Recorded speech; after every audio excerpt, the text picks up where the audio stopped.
छात्रों, यूँ तो भारतेंदु युग की शुरुआत हुई 1857 ईस्वी से, लेकिन खड़ी बोली गद्य का बनना बहुत पूर्व से शुरू हो गया था और खड़ी बोली गद्य के निर्माण में फोर्ट विलियम कॉलेज का बहुत बड़ा योगदान है। फोर्ट विलियम कॉलेज की स्थापना 10 जुलाई 1800 ईस्वी में हुई और स्थापना करने वाले थे उस समय के गवर्नर जनरल लॉर्ड वेलेस्ली। आप देख सकते हैं कि 1800 ईस्वी में फोर्ट विलियम कॉलेज की स्थापना हुई और भारतेंदु युग 1857 से शुरू हुआ और लगभग 57 वर्ष पूर्व इस कॉलेज की स्थापना हो गई थी। भारत में जो ब्रिटिश युवक आते थे यहाँ सत्ता में काम करने के लिए सरकारी कामों से, तो उनको ज्ञान मीमांसा और व्याकरण और संस्कृति और यहाँ के विज्ञान आदि की परिचय करवाने वाला जो कॉलेज था वो फोर्ट विलियम कॉलेज था और स्थापना के पीछे यही उद्देश्य था। इस कॉलेज में साहित्य और विज्ञान दोनों की पढ़ाई होती थी। साहित्य में भी दो तरह का कार्य होता था, एक क्लासिकल भाषा पर काम होता था, उसकी पढ़ाई होती थी जिसमें अरबी, फारसी, संस्कृत जो क्लासिकल भाषा है उसका अध्ययन होता था और दूसरा जो साहित्य का हिस्सा है, साहित्य की भाषा, देश भाषा जो उस समय की थी, हिंदुस्तानी भाषा हो, बांग्ला, तेलुगु, कन्नड़, मराठी, इसकी पढ़ाई होती थी, इसकी जानकारी दी जाती थी। विज्ञान में भी प्रकृति विज्ञान, वनस्पति शास्त्र, रसायन शास्त्र आदि की पढ़ाई होती थी।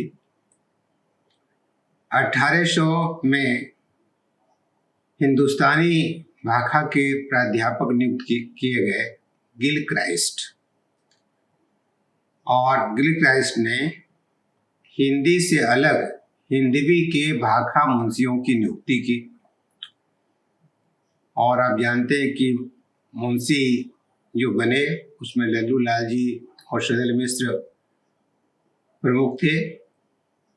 1824 में ऐसा हुआ कि कैप्टन विलियम प्राइस हिंदुस्तानी विभाग के अध्यक्ष हुए और इन्होंने भाषा नीति बदल दी। उर्दू के स्थान पर हिंदी की मान्यता को स्वीकार किया। ईसाई मिशन जो उसमें का था, और जानते हैं कि धार्मिक प्रचार प्रसार के लिए ईसाई मिशन आया हुआ था, तो उसने भी गिलक्राइस्ट की भाषा नीति को नापसंद किया और प्राइस की जो भाषा नीति थी उसका अनुसरण किया, यानी हिंदी की मान्यता को स्वीकार किया। भाखा मुंशी जो पहले थे लल्लू लाल जी, 1763 में इनका जन्म हुआ और इनकी मृत्यु 1835 ईस्वी में हुई। आगरे में जन्म हुआ, जीविका की तलाश के लिए मुर्शिदाबाद आए। मुर्शिदाबाद में मुबारक उद्दौला से संपर्क हुआ। फिर कलकत्ता में नागौर नरेश रामकृष्ण के आश्रय में आए। नरेश रामकृष्ण को कैद खाने में डाल दिया गया। इसके बाद कलकत्ते में उन्होंने प्रेस खोला और फिर गिलक्राइस्ट के संपर्क में आए। 1800 ईस्वी में फोर्ट विलियम कॉलेज में गद्य लेखक नियुक्त हुए। 1802 में भाखा मुंशी हुए। 14 छोटी बड़ी रचनाएं हैं जिनमें अनुवाद सिंहासन बतीसी, बैताल पचीसी, माधो नल और शकुंतला एक ही वर्ष में इसका प्रकाशन हुआ 1801 ईस्वी में। और इस कार्य में अनुवाद का जो कार्य था ये उसमें फारसी के जो 2 विद्वान थे, मजहर अली खान बीला और काजम अली जमा का सहयोग इनको प्राप्त हुआ। इसके अलावे इन्होंने जो अनुवाद किए कि किताबें हैं, राजनीति अथवा वार्तिक 1802 में, ओरिएंटल फेब्युलिस्ट का ब्रजभाषा गद्य में रूपांतरण किया 1802 में, प्रेम सागर जो 1803 से लेकर 1809 तक काम होता रहा और ये भागवत पुराण के ब्रजभाषा का अनुवाद को खड़ी बोली में अनुवाद किया गया। यानी भागवत पुराण पहले ब्रजभाषा में अनुदित हुए और उसके बाद फिर इसका अनुवाद खड़ी बोली में हुआ प्रेम सागर के रूप में। लताइफ़े हिंद नकलियत 1810 में, और इसमें खड़ी बोली, ब्रजी और हिंदुस्तानी भाषा की 100 लघु कथाएँ शामिल हैं। भाषा कायदा जो ब्रजभाषा का व्याकरण है 1811 में प्रकाशित हुआ। सभा विलास जो ब्रजभाषा का विसंग्रह है 1815 में इसका प्रकाशन हुआ। माधव विलास जो ब्रजभाषा में लिखा चंपू है 1817 में इसका प्रकाशन हुआ। लाल चंद्रिका 1818 में इसका प्रकाशन हुआ और यह बिहारी सतसई की खड़ी बोली में टीका है। कह सकते हैं अगर इस पर विचार किया जाए इनकी पुस्तकों पर, तो खड़ी बोली गद्य की दृष्टि से 5 पुस्तकें बहुत महत्वपूर्ण हैं। सिंहासन बतीसी, बैताल पचीसी, माधोनल, शकुंतला और प्रेम सागर। पहली 4 पुस्तकों को लल्लू लाल जी ने रेखती की बोली कहा है। आचार्य रामचंद्र शुक्ल की दृष्टि में उनकी भाषा उर्दू है। गारसा दतासी ने इसे सहायक माना है, लेकिन बैताल पचीसी की भाषा देख लीजिए तो निर्णय करने में सुविधा होगी। एक दृष्टांत है, ये बातें करते थे कि इतने में सांझ हुई, उससे अच्छा भोजन दिया और ब्यालू किया। मसल मशहूर है कि भोग 8 प्रकार का है। एक सुगंध है, दूसरी वनिता, तीसरी वस्तु, चौथे गीत, 5वें पान, 6ठे भोजन, 7वें सेज, 8वें आभूषण। ये सब वहाँ मौजूद थे। भाषा देखिए, उसकी रवानगी देखिए, तो ऐसा महसूस होता है कि हिंदी भाषा ही है। 1896 ईस्वी में सिंहासन बत्तीसी की भूमिका में उसके संपादक अब्दुल्ला ने लिखा, जिस भाषा में सिंहासन बत्तीसी लिखी गई है वह हिंदी, हिंदुस्तानी, संस्कृत, फारसी और अरबी मिश्रित भाषा है, पर प्रधानता हिंदी तत्व की है। डॉक्टर बच्चन सिंह हिंदी साहित्य का जो दूसरा इतिहास है इनकी किताब, उसमें वो लिखते हैं कि प्रेम सागर की भाषा ब्रजभाषा रंजित ही नहीं है, इसमें शब्द रूपों की अनिश्चितता भी दिखाई पड़ती है। शैली पर पंडिताऊपन की गहरी छाप है। मुहावरों का वैसा प्रयोग नहीं हुआ है जैसा बैताल पचीसी और सिंहासन बत्तीसी में दिखाई पड़ता है।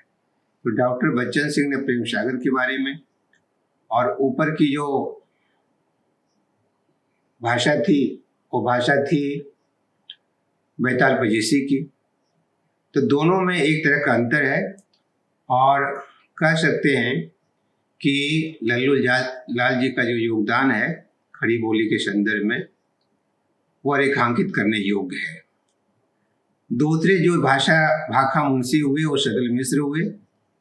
1768 में इनका जन्म हुआ और 1848 ईस्वी में इनकी मृत्यु हुई। बिहार के शाहाबाद जिले के थे, कुबटिया गांव के। इनका जो अनुवाद है एक संस्कृत से, खास तौर से नासिकेतोपाख्यान, ये संस्कृत से खड़ी बोली में इनका अनुवाद किया गया है। ये बहुत चर्चित किताब है। 1803 ईस्वी में इसका प्रकाशन हुआ। 1806 ईस्वी में अध्यात्म रामायण या का रामचरित अथवा अध्यात्म रामायण नाम से अनुवाद हुआ। इनके अनुवाद में देखा जाता है कि संस्कृत का बहुत असर है। दोनों किताबें भी संस्कृत से आई हैं, इसलिए स्वाभाविक तौर से संस्कृत का असर इसमें दिखाई पड़ता है।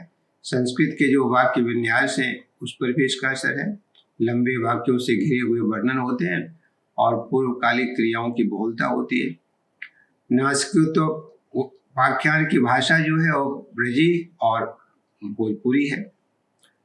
हिंदी गद्य के जो प्रथम 4 आचार्य हुए, सदा सुख राय, इंशाअल्लाह, ये दोनों जो हुए ये फोर्ट विलियम कॉलेज से अलग थे, और लल्लू लाल और सदल मिश्र फोर्ट विलियम कॉलेज के संरक्षण में गद्य लिख रहे थे। विद्वानों में बहुत मतभेद हुआ कि किसका योगदान ज़्यादा अच्छा है। तो श्याम सुंदर दास ने कहा कि इंशाअल्लाह खां का जो काम है हिंदी में वह ज़्यादा महत्वपूर्ण है। आचार्य शुक्ल ने कहा कि मुंशी सदासुख और सदल मिश्र का काम अच्छा है।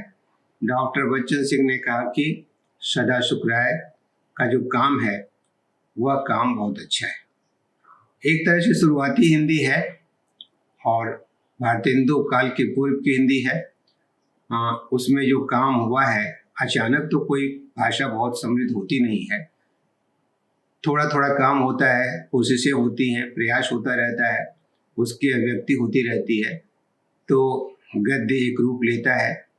हिंदी का जो गद्य है वह लंबे समय तक अमीर खुसरो और फिर सिद्धों का या ब्रजभाषा कई लोगों का योगदान है, उस योगदान के तहत इसका विकास हुआ है। आप सारे लोग हमारे कार्यों की सराहना कर रहे हैं, आप सुन रहे हैं और वीडियो देख रहे हैं, आपको बहुत बहुत धन्यवाद। आप जुड़े रहें, अपनी बात कहते रहें, जिससे हम सबों को काम करने में सुविधा होगी। आप सबों को एक बार फिर धन्यवाद।